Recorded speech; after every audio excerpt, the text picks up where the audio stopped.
Hi, everyone. I am so excited. Today is our very first Beyond Binary podcast. Very first podcast I've ever actually hosted. Well, I've hosted with companies, but I guess the first one we've hosted anyway for the association. And I couldn't personally be more excited for the very first guest because when I thought about the human side of AI data and technology, one of the first people that I thought about was Jesse Butler. And to tell you a little bit why, Jesse is a lifelong friend. We've honestly known each other since fifth grade, I think it Yeah, I was. think so. Yeah, sounds right. Um, truly lifelong friend. One of the most intelligent people I have ever known. And Jesse is a professor in philosophy and religion, I believe, as well, which I find very amusing. But I'll save that one for a later conversation. Um, but when I thought about the human side of this topic, Jesse was someone that I thought would be really, really relevant, and interesting for people to hear from. I know there's a lot of debates on the AI space around for good, or what does this mean for the future, or again, how is it going to impact humans and humanity? And Jesse was just the perfect person for this. So Jesse, let me hand it over to you, and maybe you can do a more deeper introduction. Thanks, Wendy. It's great to be here. I appreciate the opportunity to share some ideas and talk about this stuff with this new project you have going on. So I'm a professor of philosophy. I teach philosophy here at the University of Central Arkansas. My main area of work is the area of philosophy of mind, which deals with questions of consciousness, which of course gets into issues of artificial intelligence. Could machines ever be conscious? I also do work in epistemology, theories of knowledge. I've done work on introspection, self-knowledge. My recent work has been cross-cultural. I've been looking at cultural comparisons to different views of selfhood and identity. So that's kind of where I'm at, where I'm coming from here, and it's great to be here. Yeah, nice. I think all of those topics, I mean, all of those kind of, specific kind of disciplines within the space is very relative. Especially when you think about, again, conscious is an obvious one, but I think, you and I have had several conversations about ecosystems and, people's role, your individual role in an ecosystem. And one of the things that I tell people quite often when I have conversations about AI is that it's time to kind of double down on the human and understand your particular role in the ecosystem, even if it's a digital ecosystem. So, anyway, very, very relative. So let's just kind of get started and jump in with some questions. So in light of that background that you have in philosophy, in our current technology landscapes, how do you think that ethical considerations in AI development reflect broader philosophical questions around autonomy or consciousness or even morality? In fact, can you actually draw some parallels between the modern challenges associated to this, especially through museums or museums, through machines or programmed, behaviors with historical philosophical debates? Yeah, that's a huge topic. This could go in a lot of different directions, but maybe a good starting point would be what philosophers call the classical mind-body problem, right? So this is the question of what are minds and how do they relate to bodies? A long-standing viewpoint in philosophy, you can find this going back to Plato. Descartes, the father of modern philosophy, thought something like this too, that minds are non-physical things and they're distinct from bodies, right? Now, if you take that kind of viewpoint, then to have ethical regard for an entity as a conscious being that's deserving of rights and so on, that would require something to have an immaterial soul, right? If we look at it in that light, then it seems like it's a non-issue in terms of whether machines could be deserving of rights and things like that, because machines, as far as we know, don't have souls, right? But I'm very skeptical of that kind of dualistic thinking. I think of minds and bodies as deeply interrelated. You know, if we look at the developments of neuroscience and the convergence of computer science, there's an overwhelming amount of evidence to correlate mental states with physical states, right? Perhaps the simplest view here would be what's called the identity theory, that a mind just is a brain, right? Right. So Right. if something like a brain, a physical entity, can give rise to consciousness, then that at least seems to open the possibility that other physical processes, if they could implement the same functions that a brain is performing, that they could give rise to those same kinds of states, right? It's very interesting. I mean, again, without having the background and all of the theories itself, I mean, if you just take, a simple body, if you took a chicken, the old saying, a chicken with its head cut off, right? Uh-huh. Well, the body might run around for a second, but then the body dies without the mind attached, right? Or in the mind the same, right? There's a coexistence that happens, like back to kind of what you said. But also, if you think about like our bodies, I talk a lot about chronic disease with my primary immune system issues. But one of the things, even with our own bodies, which is very, very unique, is that our brain has its own immune system that's separate from the rest of your body. I don't know if people know that, but it is. And so and it's the only organ that's like that in the body and in the rest of the body that has a distinct immune system. So, it's interesting. So, I guess, what is consciousness then? What does consciousness mean? Yeah, that's a great question. There are many different ways of thinking about consciousness. One common way to think about this in contemporary philosophy is to define consciousness as a kind of subjective state. Consciousness, to follow the philosopher Thomas Nagel here, if a being is conscious, there's something it's like to be that being, right? So there's a kind of first person point of view, or subjective experiential point of view, right? Which is interesting when you think about AI, because could that not be programmed? Right? If AI is learning based on being fed information and data, Mhm. couldn't a personality or a conscious within itself actually be created? And then it's continuing to learn and feed and have opinions, right, based on what it thinks, based on the experiences that it's had through the interaction of that data or the people interacting with it in regards to outputs. So do you think that AI could become conscious? Yeah, I think that's a possibility. I see no principled barrier to that. Yeah. Let's dig a little bit deeper into the brain and talk about some of the theories about this, right? So, one popular theory that's has emerged from neuroscience is the theory that consciousness consists of integrated information. Yeah. So there's a lot going on in our brains that's not conscious, Right. right? Beneath the surface of our own awareness. And the idea of this theory is that consciousness happens when all of the different informational pathways that are going into the brain get integrated in some kind of holistic way, right? So Right. consciousness emerges out of all of those more complex, non-conscious processes going on beneath the surface of that The surface. experience, so to speak, right? So if something like that is right, Yeah. then it seems to be at least possible that if we have a machine that is processing information in the same complex ways that our brains are, and then there's Yeah. something that integrates that in that kind of holistic, functional way, Right.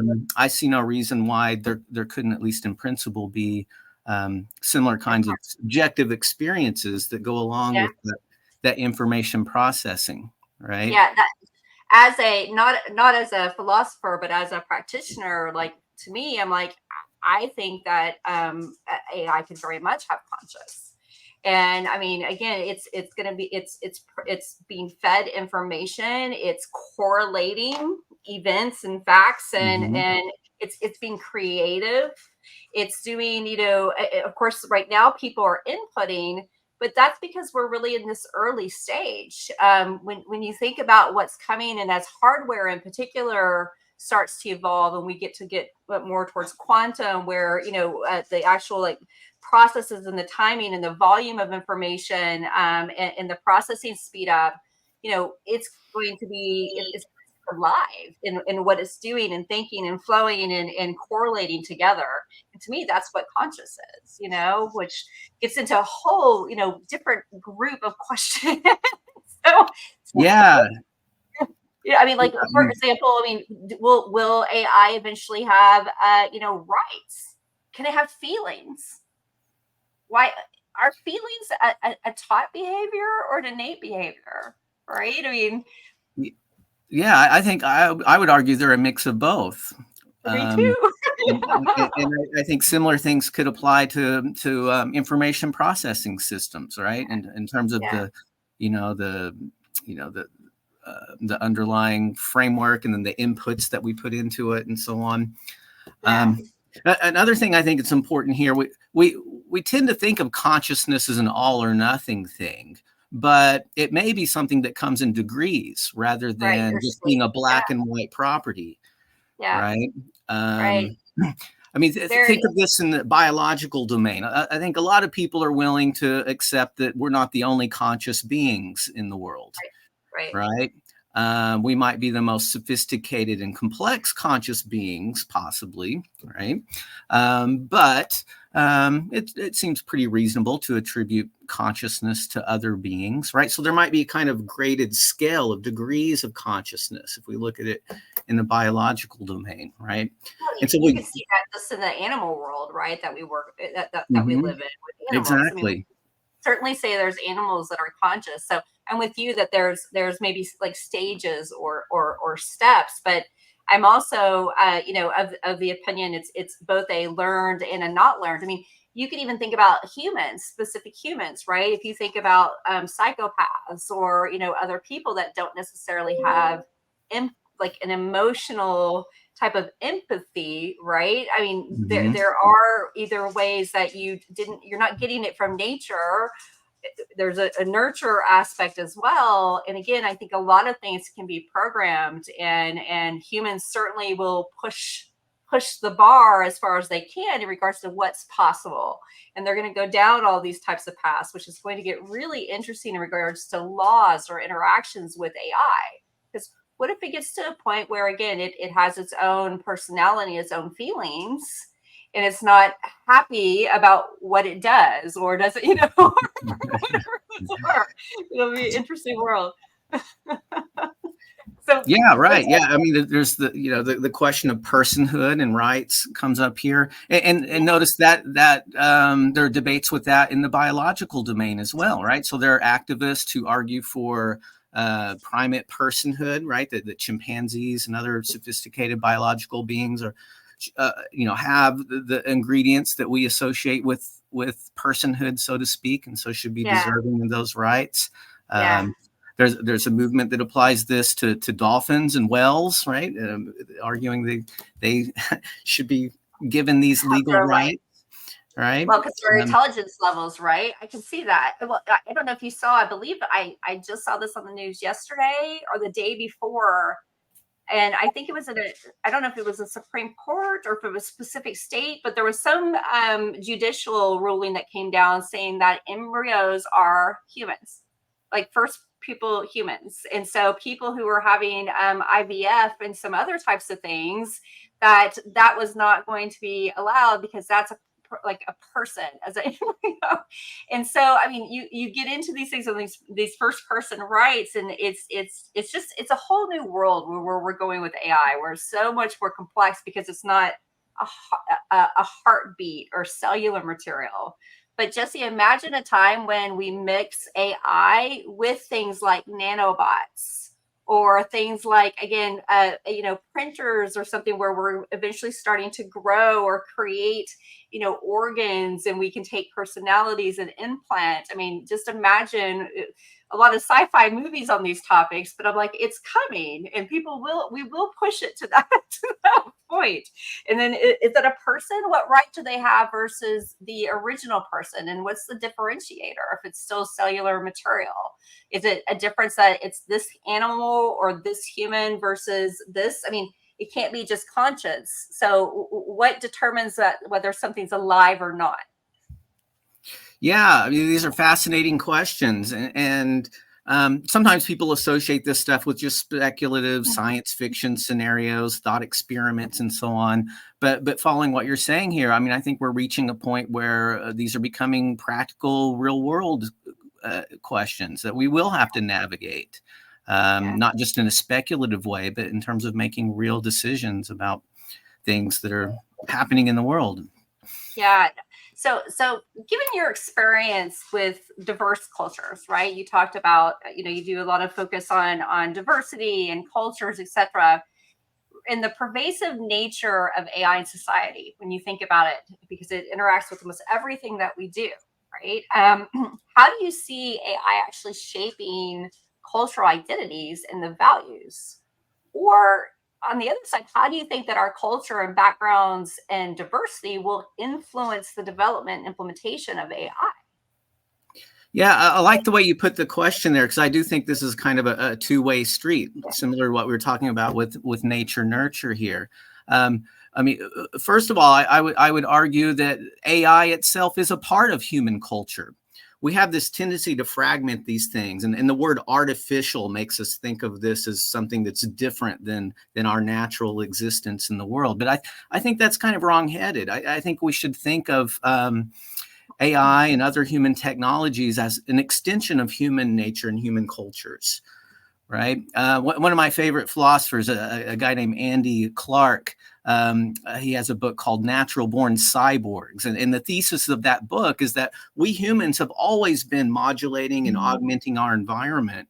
And that's an extension of humans in the world, right? That's part of what we are. And he uses language as an example of this, right? Language is a kind of cultural artifact that Right. we generate, and then it enables us to augment and extend our cognitive capacities, right? Right. Language becomes a cognitive tool that we think with. That and of course, language is a big part of human culture, Right. right? It, So I'm resistant of this idea that these are at some fundamental level different or distinct from one another. I like to think of technology itself as part of human culture. well, and really, I actually tend to think of it very much the same because it's something that it's a tool, right? And tools can be part of culture as well. They're an extension that enable you to do Mhm. something. And I very much think that AI is very much a tool, and it will be very helpful on some fronts, but like any tool, right? Like any tool. In fact, I can't remember if this was on a podcast I heard I was on this morning or on something else. But if you think of a tool like a hammer, you can take a hammer and you can build with a hammer or you can destroy with a hammer, right? Right.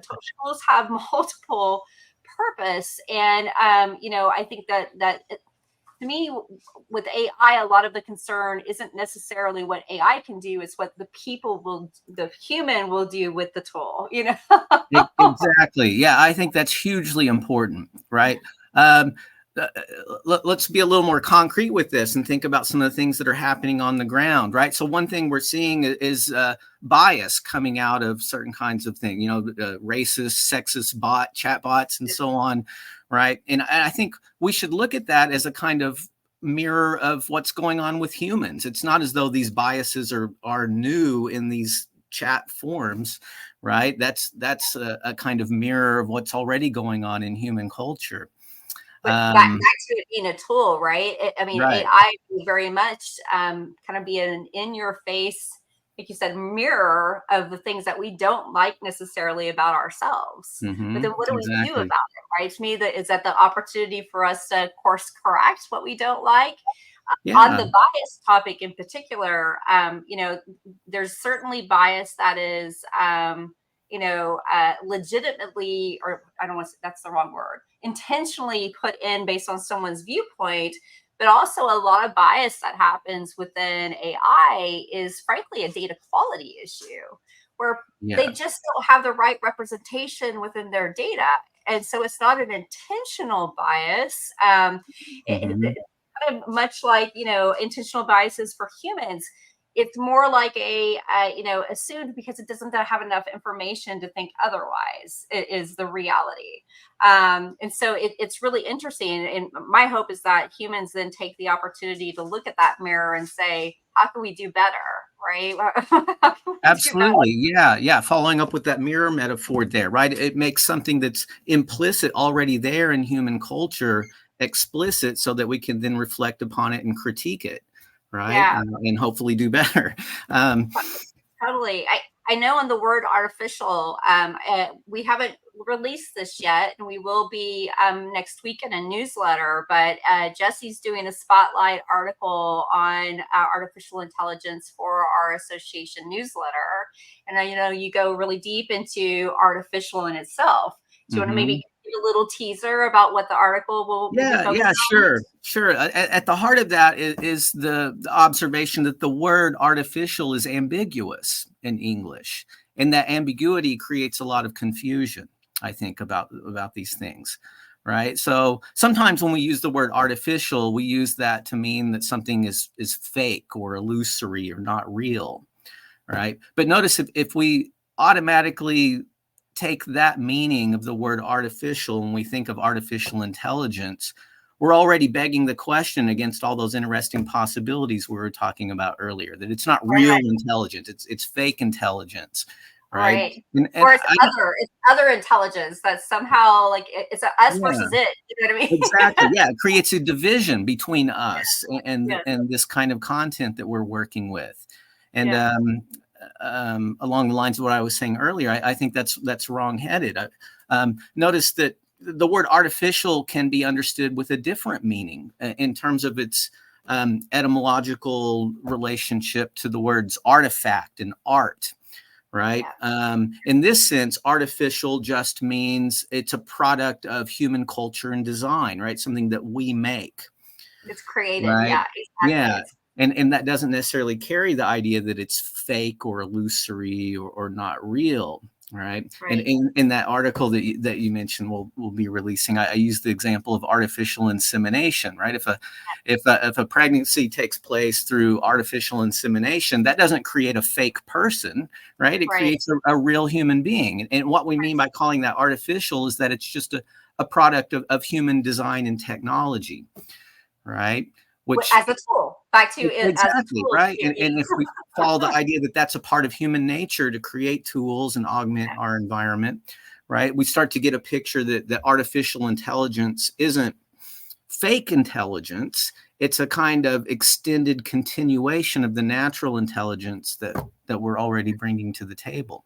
It's very interesting and timely on your use of the artificial insemination and that lawsuit, because again, that suit basically was like, Uh-huh. no, that's people, but now it's preventing actual IVF as a result of it, which is interesting. So again, Right. tools used for a purpose that then get kind of skewed based on the definition. So so considering how interconnected the world is, right? I mean, I think that COVID proved how interconnected the world is on multiple points, right? From viruses or technologies, travel, you name it. Individual actions have really far-reaching effects. So, what responsibilities do individuals, humans, have in the age of AI to ensure that your digital footprint supports a sustainable and ethical ecosystem? And back to the word ecosystem, as you and I have talked about it, ecosystems can mean many, many things, not just a natural environment, like your outdoors environment. It could be the way it could be your circle of friends as an ecosystem, your peers, your university and your peers at your work. That's an ecosystem, right? There's lots of Mhm. different types of ecosystems. So how do we actually leverage AI in a positive way that actually helps our local and global communities? Yeah, these are excellent, super important questions. And my starting point with this is a concept that I and my friend Nick Brassavan have been developing. What we call this ecological self-understanding, and we originally were thinking about this in terms of natural ecosystems and so on, with our responsibility for what's going on with humans in the environment. But I think all of that does tie in directly with informational ecosystems as well. And the basic idea here is that we should understand ourselves as responsible agents within these systems within which we exist and interact with others, right? Okay. So I would argue that we all share responsibility with what's happening with this as both users and producers, consumers of information, generators of information, on both sides of all of this. I think all parties should understand themselves as interconnected in this complex web of interactivity. And I think there's responsibility at all levels of that. So I think we should, go ahead. Sorry, I was just going to say, I think we should all kind of cultivate a culture of responsibility that's scalable from the individual, but then on up all of those different levels of interaction, if that makes sense. No, it makes total sense. I mean, to me, this is what I've been focused on trying to do with the association itself. As a longtime practitioner who's worked with AI for years and with data, which there's no AI without the data that's being fed to it to make decisions and make interpretations and to feed you back information. One of the most impactful ways that I have felt that I could help drive positive engagement or proactive guardrails to make sure that we have an ethical or even a quality AI future is to create a new ecosystem. And that's how I think about the association. In fact, I was telling someone just even like I have to build a product to create the type of engagements between the people within the ecosystem to make it valuable for them to want to be there, right? Because you can choose to move ecosystems, I think.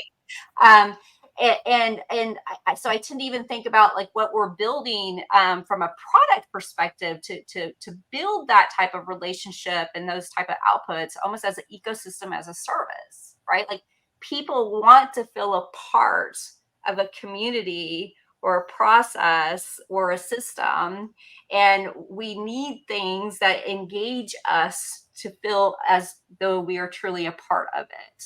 And to me, that's even like a new concept around products and technology, is around creating culture, like almost culture automation to a degree, which is interesting. But back to the ethical kind of ecosystem perspective. Sure, we all have a responsibility to help guide and a responsibility to make sure that there's an ethical side. Well, number one, we know there's some people that are not. Like ethics is not a mathematical equation, right? It's a philosophy, and your philosophy of ethics may be very different than my philosophy of ethics, or spin that around the globe.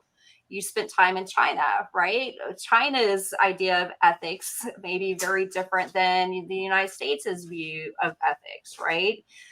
How do people become active in the process, right? Not just say, yeah, we all have a responsibility, but how do you actually do this or begin this type of a process? Yeah, so I think the starting point is just to recognize that we are embedded in all of these systems, right? To recognize that there's a psychological phenomenon called diffusion of responsibility that we can kind of contrast this with, right? People often have a tendency to offload responsibility onto other processes, right? Consumers will expect businesses to take the ball in making sure the products are, responsibly developed. And then businesses will offload the responsibility onto governmental policy, right? As long as we're following the law, then it's okay, right? But that's kind of just passing the buck with all of this to other parties, right? So I think a starting point would be to create a kind of common culture where we all understand that we're working in this system together and we need to cooperate, right? I think cooperation across these interrelations is key to this, to establishing a kind of shared understanding and value system of what we're doing and why and what the Yeah, implications of that are for everyone. no, that makes perfect sense, and actually kind of reinforces, to me at least, the methodology or the mentality that we've taken with the association in regards to bridging culture, or not just they're not cultures, think disciplines within the field of engineering, right? Mhm. You've got cybersecurity specialists, you've got privacy specialists, you have ethics, you have robotics, you have data. And what tends to happen is that data is a core function, and the other ones are almost like specialized functions on top. And when people are working in their jobs, you tend to flock to your specific people and your specific specializations, and Mhm. they don't work together well end to end across an end to end, design, take data, correlate data, output data, use data. They don't tend to work together across the entire scenario, which causes culture conflicts within Mhm. companies, or it actually causes a lot of misappropriation of funding within companies to focus on one area, where if you would have shifted that up to this root area, it would have had more impact and had more end-to-end components. And so, that's one of the things that I've been trying to drive some change in, because I'm like, when it comes to that quality, ethical AI future, we can't have that same approach. Like, we have to work together as the actual kind of like field to implement AI and protect the data and put in the policy, etc. We have to work together as a community, right? And to have shared responsibility across that. How do you think that, one of the things I found really interesting, especially since it's an election year, why is this not being talked about from a political standpoint? How can it not be? Yeah, super important question. Absolutely. Yeah. I mean, there's so much division in our world, right? You can see in the business world, like you're talking about, and in politics. We have the same thing happening in academia, where people, they get in their discipline, they become an expert in that area. And we need to cross-pollinate across all of these things, because at the end of the day, we're all in the world together, right? Right, right. And I think we need to come to the table with that kind of understanding. If we come to the table with these siloed barriers that I do this, you do that kind of thing, that's a recipe for division Right, and fragmentation, right. right? Well, to me, that's one of my biggest. Back to why I'm asking about the politics, etc. Well, number one, data doesn't just stay in one location. It moves. It almost breathes, folks. It crosses state lines. It crosses country lines. It crosses, all over. So number one, like, we cannot take a state geographical approach to this particular problem. Like, I don't know if you've been paying attention to the executive orders or what's been coming out in regards to regulations related to AI. But I'm just, I watch the news, and I'm like, okay, regulators are talking to the big seven tech companies on the Hill. Great, but wrong approach. Okay, they don't own the data that's pumping through their cloud. Their Mhm. customers do. That's a black box. What they do is they provide tools that enable the AI and the data to pump through. But the reality is that their customers have data through hundreds and hundreds of business apps and hundreds of different tech providers, and those cloud providers are just a small subset of where data is being used and how they're actually using that to produce AI. So again, back to, like, people are passing the buck, right? Where can we control that? I'm like, that's not where you control it. Mhm. It's also, if you think about the executive order, very, very focused on things like cybersecurity, which, of course, there's a lot of risk related to cyber, especially from a national security perspective when it comes to AI. But like we talked about with bias or things like copyright or things like quality problems. In fact, what was it United? Someone just this week, their bots gave rates, incorrect rates to customers from an airline perspective. Oh yeah. And a judge ruled that they had to honor, because that's an extension of them, right? If they were wrong on what they did, they still stated in verbiage, right, that this is what it is. That's an extension. So it's a Mm-hmm. quality problem. Those aren't cybersecurity issues. But back to the executive order, if the US comes out with some type of, at the government perspective, federal government perspective, some type of framework around AI, but then you have the state of New York who's doing that, and you have the state of Washington doing that, and then you have the state of California doing that. Well, no one except for small businesses has data within a single state, right? So you're automatically like, you've got three different aspects of laws that you have to apply that may have very different philosophical approaches about AI Mm-hmm. and ethics. One first mentality and one a societal mentality. Which one trumps what?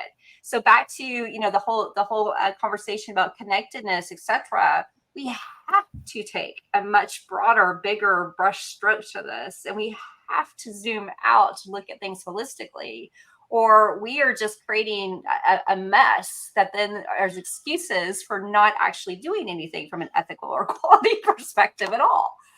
You know, Yeah. Yeah, absolutely. Yeah, it's we need more diversity and inclusion of voices and parties that's involved with this, rather than a more top-down kind of control regulation mentality. I'm not saying we don't need regulations, but they should be informed by all of the parties in a kind of cooperative, shared way, yeah. and not in a way where we're just letting one party determine that and then all responsibilities offloaded onto that party. Right. It takes us Um, all, right? right, exactly. Which Yeah. is exactly why I'm Um, focusing on the implementers, because I'm like, they literally are right. They're there. They see it. They touch it. They, like, who better, to do anything. So out of curiosity, when you envision a future of AI and how it can enhance the human experience, right? Like for example, we listened to some music when we came in, and that's from your latest band, right? This yeah. mess. So as an artist, not just as a philosopher, we think about the enhancement of the human experience. How do we make sure we don't diminish the human element? Like, think about AI in art creation or video creation or music creation. How do we continue to foster that creativity and that emotional intelligence aspects that from a human perspective? Yeah. So I would argue that we again need to think of these things in a kind of systematic way. As an artist, I welcome new technologies and where that can go with creating new novel content. And again, like I was saying earlier, I see that as an extension of human culture rather than this alien separate force apart from that. Um, but in terms of the on the ground logistics and so on, there are a lot of things we need to think about and navigate for that to happen effectively. Right. So one concern that many artists have with this is in terms of credit and livelihood. Right. So if an artist who makes their livelihood with producing this content is now facing the possibility this can be replicated with these artificial agents and so on, what happens to the artist and their livelihood, right? And I think this is an issue that's not just about the arts, but with AI more generally in terms of job replacement and so on. So I think there's an underlying economic level that's shifting that we're going to have to renegotiate, right? I love I don't have a solution to that, but I think we all need to that. come to the Yeah, table together to talk about these things and entertain possibilities like UBI, universal basic income. If we're losing jobs and that's creating problems within the economy, maybe one way to do that is to rethink UBI. how Yeah, goods are distributed. I know you're new to LinkedIn because I had to talk you into creating an account, literally, folks. Anyway, Yeah. but I literally did a post on that topic about the economic impacts about a month ago. I don't know if you read it, but I'm like, we're not only in this technology kind of evolution that's happening with AI, but we're in an economic one as well, right? And because as more jobs become automated, which is just going to happen, Hmm. I mean, it is a tool. There will be new jobs, and it will take some time, and etc. But eventually, especially as robots, the robotic aspect matures more with the AI. I think that a lot of jobs will potentially be replaced.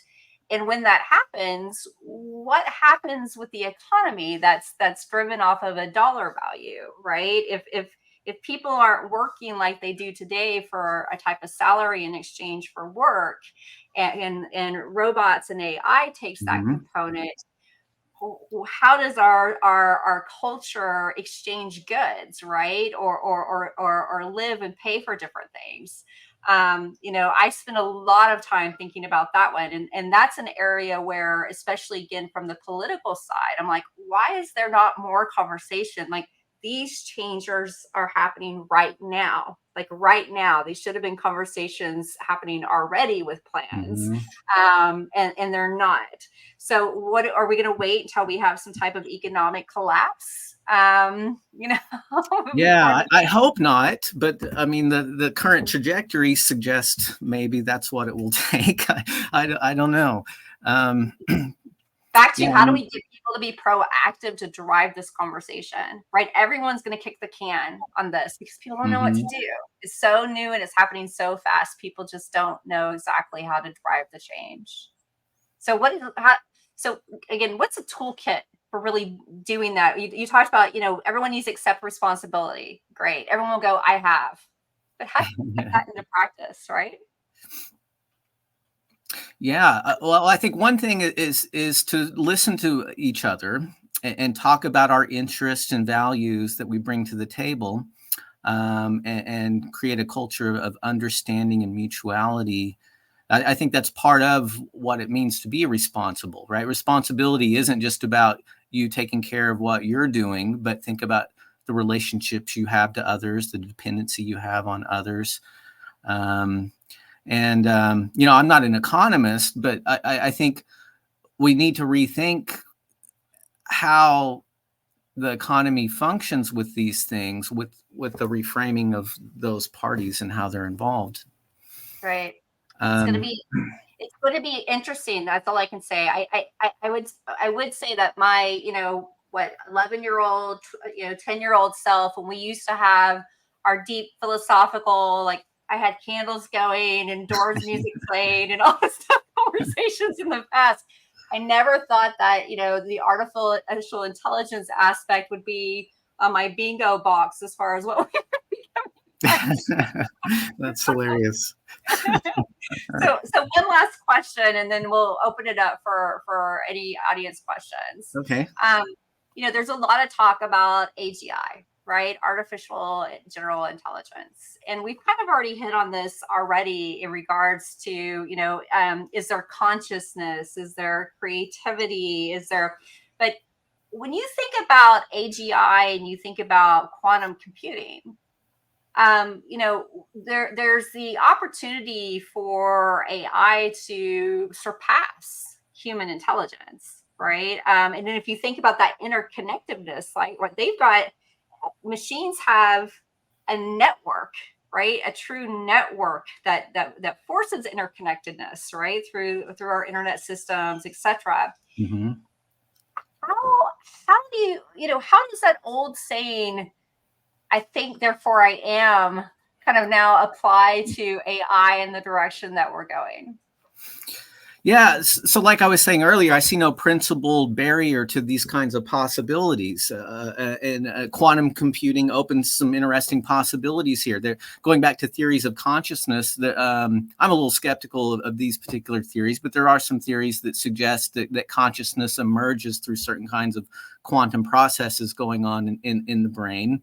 If something like that is right, and we're developing quantum computers that can replicate that, right? That's another argument for the possibility of these processes having the same traits we associate as special with us, right? Being conscious and being deserving of rights and all of that. Now, the topic of AGI, I have to say, I'm a little skeptical of the concept, because I think it leads to this black and white thinking that there's some hard line that AI might reach, at which point it becomes conscious, right? I think we need to think of this more in terms of degrees and a spectrum of things. And I think that similarly with ordinary human intelligence.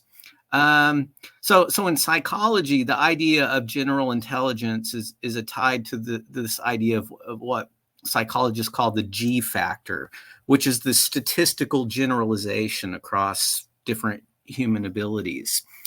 And I think underneath that is actually a diversity of different kinds of intelligences and capacities. There's a psychologist who's popularized the idea of multiple intelligences. His name's Howard Gardner, right? And he thinks we shouldn't think of intelligence as just this one single general capacity. It's composed of lots of different capacities: musical intelligence, kinesthetic intelligence, emotional intelligence, linguistic intelligence, right? Those aren't all the same. Those aren't necessarily all rooted in one general capacity, right? And we see that, right? I mean, we see that today. Like, you've got people who are savants, right? That maybe on certain types of scenarios, maybe, can't articulate or even live independently in society, but they are geniuses on one particular front. Back to our brains, we've got so many different even aspects of our brains that we still don't quite understand in regards to intelligence or impacts, that some people are leveraging more than others, or certain components more than others, and they just excel in certain types of areas versus others that are normal. I would argue, I mean, even today with AI, there's always this question, especially with engineers, about when is AGI going to happen? And I'm with you, like, what's the definition of what that means? Because if you think about even today, Chat GPT can pass things like a medical exam for a doctor that's trying to get your your doctor's license, or they've been able to pass bars where humans are failing that over and over. And that's humans who have been studying that particular topic for a very long time. And so I'm like, general intelligence, well, you talk about general, most people couldn't even do well against one of those tests, period, at all, and they could pass. So everything's relative based on this baseline. And what's the baseline? Right. Yeah. And the G factor baseline, if we look at psychology, is just a statistical generalization, right? So that's just an abstract line that we've created as an abstract concept, right? And so if we set that as the goal line, I agree with you. It's just, there's just going to be this vague abstract goal line that there will never be a clear way of settling whether we've reached that or not. Well, back to divisiveness, or back to interconnectedness, and some of the other things we've talked about, right? Like,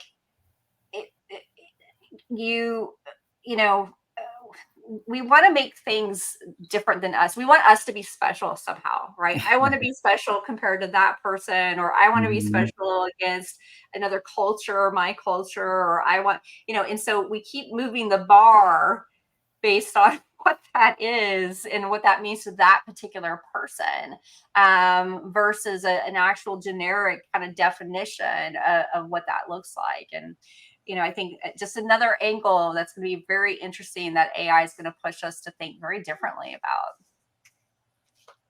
Yeah, definitely. So do we have any audience questions that have come in? Don't think so.